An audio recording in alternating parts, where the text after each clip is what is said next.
I stared at Blake in disbelief as he knelt before me, holding out a sparkling diamond ring. "Harper, will you make me the happiest man alive and marry me?" My heart raced, and I felt a rush of excitement mixed with nervousness. This was all happening so fast, but I couldn't deny the love I felt for him. "Blake, this is so sudden." "Yes, I will." He slipped the ring onto my finger and we embraced, garnering applause from the other patrons of the high-end restaurant. In that moment, everything seemed perfect, like a fairy tale come true. Little did I know, the fairy tale was about to take a dark turn. A few days later, Blake and I were having dinner at his parents' lavish estate, where I would officially meet his family. I had heard stories about their wealth and influence, and I couldn't help but feel a twinge of anxiety. As we sat down at the table, Blake's mother, Carolyn, fixed me with a scrutinizing gaze. "Harper, what's your highest level of education?" I shifted uncomfortably in my seat. I graduated from a community college while my mom raised me alone." Carolyn's eyes narrowed, and she turned to my mother, Jennifer, who had accompanied me. "You raised her alone?" Jennifer nodded, her posture rigid. "Yes, I'm a single mother. I've worked hard to provide for Harper." Carolyn scoffed, and before I could react, she picked up her glass of wine and flung it at Jennifer, drenching her in the deep red liquid. "Mother, what are you doing?" Blake exclaimed, but Carolyn silenced him with a wave of her hand. "This engagement is over," she declared, her voice dripping with contempt. "Harper is not a suitable match for our family." I sat there, frozen in shock, as Carolyn and Blake's father, David, berated us, their words cutting deeper than any knife ever could. As Jennifer and I made our way out, I overheard Blake's voice from another room. "Compared to Harper, Melanie is perfect. Educated, well-connected, it's a no-brainer." My heart shattered into a million pieces, and a burning rage ignited within me. Without thinking, Jennifer and I burst back into the room, startling Blake and his family. "You'll regret this, Blake," I spat, my voice trembling with fury. "I'll make sure of it." Jennifer's eyes burned with determination as she added, "We'll ruin your precious family's company if it's the last thing we do." With those words, we stormed out, leaving behind a stunned silence. The fairy tale had ended, and a new chapter of revenge was about to begin. The next few days were a blur of anger and humiliation. I tried my best to maintain a professional demeanor at work, but every time I saw Blake, a wave of resentment washed over me. "Harper, can we just act professional?" he had the audacity to ask one day as we passed each other in the hallway. I fixed him with a withering glare. "Don't talk to me. Ever." His face fell, but I couldn't bring myself to care. He had shattered my heart, and his family had treated my mother and me like garbage. Meanwhile, Jennifer was on a warpath, determined to bring down the Turners at any cost. "We need everything on them," she told me one evening over the phone. "Financial records, emails, anything that could be used as leverage." I nodded, though she couldn't see me. They'll never see it coming. With a newfound sense of purpose, I started paying closer attention to Blake's behavior at work. I noticed him taking frequent calls in hushed tones, disappearing for hours at a time without explanation. And then there was Melanie, the woman he had chosen over me. She would strut around the office like she owned the place, always throwing me condescending looks whenever our paths crossed. One day, as I was working late, I overheard Melanie on the phone in the break room. "Don't worry, baby. I'll take care of everything. Harper is no threat to us." My blood boiled at the smug tone in her voice. She had no idea what was coming. Over the next few weeks, Jennifer and I meticulously gathered evidence of Blake's misdeeds.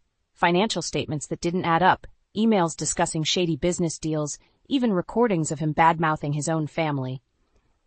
"They're going to pay for what they did to us," Jennifer said, her voice laced with determination. I nodded, my jaw clenched. The Turners had made a grave mistake in underestimating us. Their perfect little world was about to come crashing down around them. With our plan set in motion, Jennifer and I decided to pay one final visit to the Turners' estate under the guise of returning Blake's engagement ring. As we pulled up to the imposing gates, my heart was pounding with a mixture of anticipation and dread. "Are you ready for this?" Jennifer asked, her expression steely. I took a deep breath and nodded. More than ready. We rang the bell, and a few moments later, the gates swung open, allowing us to proceed up the winding driveway. As we approached the front door, it opened to reveal none other than Melanie, her perfectly coiffed hair and designer outfit a stark contrast to our more modest attire. "Well, well, if it isn't the scorned ex-fiancée and her mom," she sneered, looking us up and down with disdain. Before I could respond, Carolyn's shrill voice echoed from inside. "Who is it, Melanie?" "Just some unwanted guests," Melanie called back, her lips curling into a smug smile. Carolyn appeared in the doorway, her nose turned up in distaste. "What are you doing here?" I held up the ring box, my hand trembling slightly. "I'm here to return the ring," Carolyn scoffed. "Get out of my house." But I stood my ground, feeling a surge of confidence coursing through me. "Not until you hear what I have to say." Melanie rolled her eyes. This should be good. Ignoring her jab, I pulled out my phone and hit play on the damning recordings we had gathered. Blake's voice filled the air, discussing shady business deals and misappropriation of company funds. Carolyn's face drained of color as she listened, her eyes widening in horror. "Blake, what have you done?" As if on cue, Blake himself appeared, his expression turning to one of panic when he saw us. "Harper? Mom, what's going on?" "You tell us, son." David's gruff voice came from behind him. "Care to explain these recordings?" Blake's mouth opened and closed like a fish out of water, but no words came out. Melanie, however, found her voice. "Blake, you assured me everything was above board. You lied to me." The tension in the air was palpable as the Turners turned on each other, accusations and insults flying back and forth. In the chaos, Jennifer leaned over and whispered in my ear, "Their empire is crumbling, just as we planned." I allowed myself a small smile, feeling a sense of vindication wash over me. The Turners had brought this upon themselves, and now they were reaping what they had sown. "Good riddance," I muttered, watching as Melanie stormed off, her perfect facade finally shattered. After the explosive confrontation at the Turners' estate, I expected Blake to slink away in shame, tail between his legs. Instead, he had the audacity to show up at the office the next day, acting as if nothing had happened. As I sat at my desk, trying to focus on work, I could feel his eyes boring into the back of my head. Finally, I couldn't take it anymore. "What do you want, Blake?" I hissed, whirling around to face him. He held up his hands in a placating gesture. "Harper, I know things got heated the other night, but can't we just move past it, for the sake of professionalism?" I let out a humorless laugh. "Professionalism? After everything you and your family put me through?" Blake's expression hardened. "That's ancient history. Melanie and I have moved on, and you should too." My blood boiled at the mention of his new fiancée, the woman he had chosen over me, only for her to turn on him when the truth came out. "Don't you dare say her name in front of me," I spat. "And don't think for a second that this is over. Your family's downfall is just beginning." Blake's eyes flashed with something akin to fear, but he quickly masked it with a smirk. "Whatever helps you sleep at night, Harper." With that, he turned and sauntered away, leaving me seething. The nerve of that man, acting like he was untouchable. Over the next few weeks, Blake continued to pester me, sending me emails and leaving voicemails, all in the name of professionalism. Each time I deleted or ignored them, my hatred for him growing stronger by the day. Meanwhile, Jennifer and I were hard at work, gathering even more evidence of the Turners' misdeeds. Financial records, incriminating emails, you name it. We were building an airtight case against them, one that would ensure their empire crumbled to dust.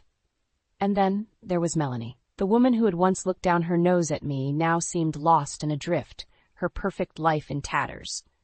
Part of me felt a twinge of satisfaction at seeing her brought low, but mostly I just pitied her. She had been just as much a pawn in Blake's games as I had.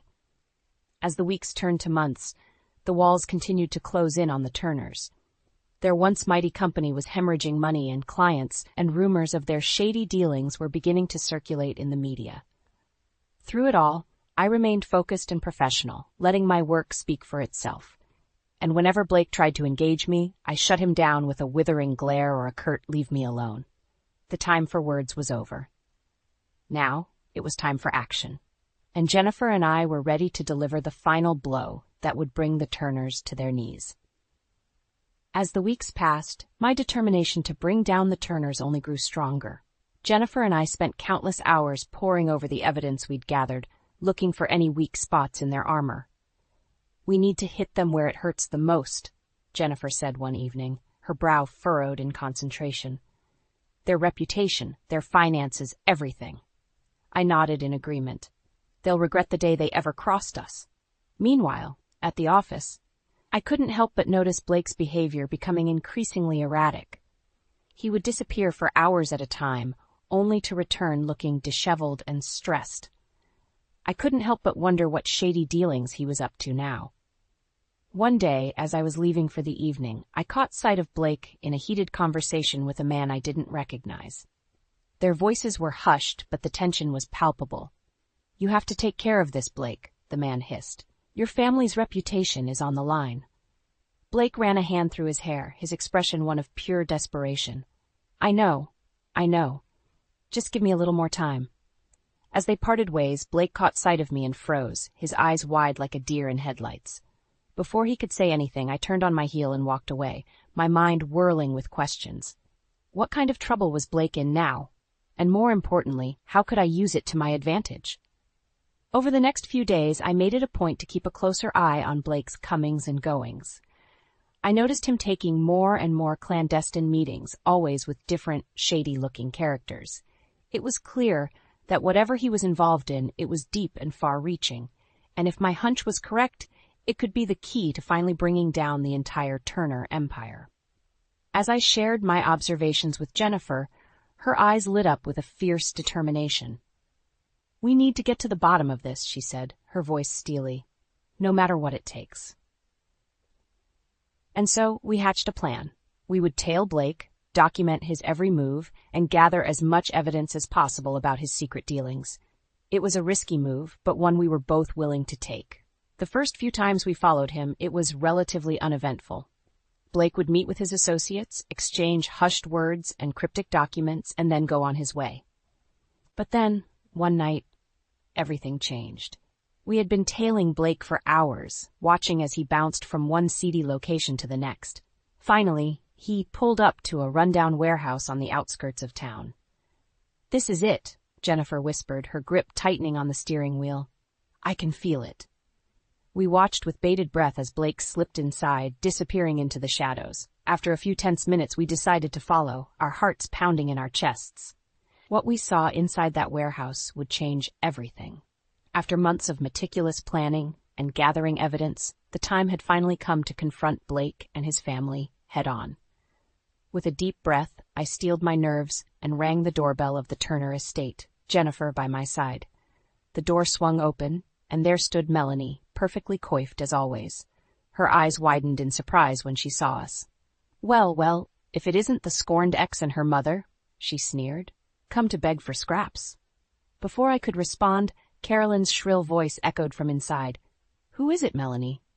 "Just some unwanted guests," Melanie called back, her lips curling into a smug smile. Carolyn appeared in the doorway, her face twisting into a scowl. "You two have some nerve showing up here." I held up the ring box, my hand steady despite the adrenaline coursing through my veins. "I'm here to return the ring, Carolyn, and to settle some unfinished business." Carolyn scoffed. "Get out of my house before I call the authorities." But I stood my ground, feeling a surge of confidence wash over me. "Not until you hear what I have to say." Melanie rolled her eyes. This should be good. Ignoring her jab, I pulled out my phone and hit play on the damning recordings we had gathered. Blake's voice filled the air, discussing shady business deals and misappropriation of company funds. Carolyn's face drained of color as she listened, her eyes widening in horror. "Blake, what have you done?" As if on cue, Blake himself appeared, his expression turning to one of panic when he saw us. "Harper? Mom, what's going on?" "You tell us, son," David's gruff voice came from behind him. "Care to explain these recordings?" Blake opened and closed his mouth like a fish out of water, but no words came out. Melanie, however, found her voice. "Blake, you assured me everything was above board. You lied to me." The tension in the air was palpable as the Turners turned on each other, accusations and insults flying back and forth. In the chaos, Jennifer leaned over and whispered in my ear, "Their empire is crumbling, just as we planned." I allowed myself a small, satisfied smile. The Turners had brought this upon themselves, and now they were reaping what they had sown. As Melanie stormed off in a huff, her perfect facade finally shattered, Blake rounded on me, his eyes blazing with fury. "You did this," he spat. "You and your mother have gone too far." I met his gaze unflinchingly. "No, Blake. You brought this on yourself with your lies and deceit. It's time to face the consequences." With those words, I turned and walked away, leaving the Turners to their imploding empire.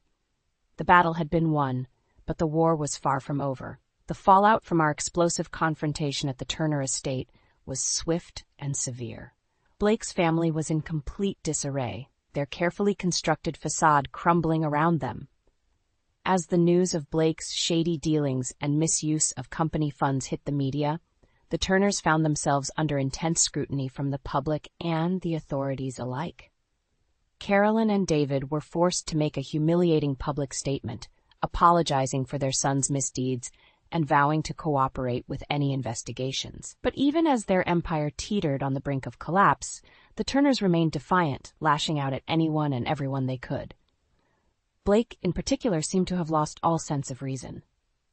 "This is all your fault," he raged at me one day, as we crossed paths in the office. "You and your mother have destroyed everything." I met his gaze coolly, unfazed by his outburst. "We only exposed the truth, Blake. Your own actions did the rest." He let out a bitter laugh. "Truth? You have no idea what the truth is, Harper." Before I could respond, he leaned in close, his eyes burning with a mix of anger and desperation. "You think you've won, but this is far from over. I'll make sure you and your mother pay for what you've done." His words sent a chill down my spine, but I refused to show any fear. "Is that a threat, Blake?" He stepped back, a cruel smile twisting his lips. "Take it however you want, Harper. Just know that no one crosses me and gets away with it." With that ominous warning, he turned and stormed off, leaving me to wonder just how far he was willing to go to exact his revenge. In the days that followed, the Turner family's dirty laundry continued to be aired for all to see. It seemed like every day brought a new bombshell revelation, from shady business deals to illicit affairs and everything in between. And through it all, Blake remained defiant, refusing to take responsibility for his actions. Instead, he doubled down on his threats against me and my mother, making it clear that he wouldn't rest until he saw us suffer. But as the walls closed in on the Turners, a surprising ally emerged, Melanie, Blake's former fiancée.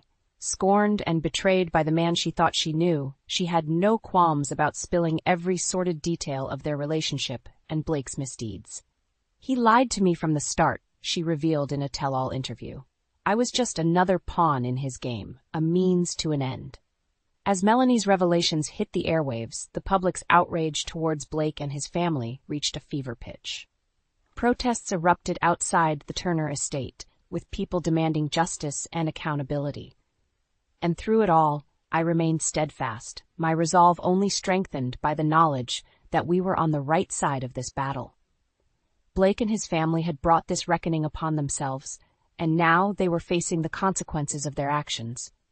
As the dust settled and the Turners' once mighty empire lay in ruins, I couldn't help but feel a sense of vindication. We had fought for what was right, and in the end, the truth had prevailed. In the aftermath of the Turner family scandal, the fallout was swift and severe. Blake's father, David, was forced to resign from his position as CEO of the company, and Carolyn found herself ostracized from the social circles she once ruled with an iron fist. As for Blake himself, he faced a slew of legal troubles, with investigations into his shady business dealings and misuse of company funds. It was a humiliating downfall for someone who had once seemed so untouchable. Through it all, I couldn't help but feel a sense of vindication. After months of meticulous planning and execution, our revenge had been achieved. The Turners' once mighty empire was in shambles, their reputation in tatters. "They got what they deserved," Jennifer said to me one evening, a satisfied smile on her face. "Their empire is crumbling, and it's all thanks to us." I nodded, feeling a weight lift off my shoulders. We had fought for justice, and in the end, the truth had prevailed. In the weeks that followed, I found myself adjusting to a new normal. The company I worked for had undergone a major restructuring in the wake of the Turner scandal, and I was transferred to a different department, far away from the toxic environment that had once surrounded Blake and his family. It was a fresh start, and one that I embraced wholeheartedly. Gone were the days of walking on eggshells and dealing with Blake's constant harassment. Instead, I was able to focus on my work and thrive in a supportive, positive environment. As for my personal life, I found myself taking a step back from the dating scene. After the betrayal I had experienced with Blake, I was wary of opening my heart too quickly. But deep down, I knew that one day, when the time was right, I would find someone who truly deserved my love and trust. In the meantime, I poured my energy into my career and my relationship with my mother. Jennifer and I had grown even closer through our shared ordeal, and we found strength in each other's support. "You're an inspiration, Harper," she told me one day, her eyes shining with pride. "You never gave up, even when the odds were stacked against us." I smiled, feeling a warmth bloom in my chest. "I couldn't have done it without you, Mom. We're a team, always."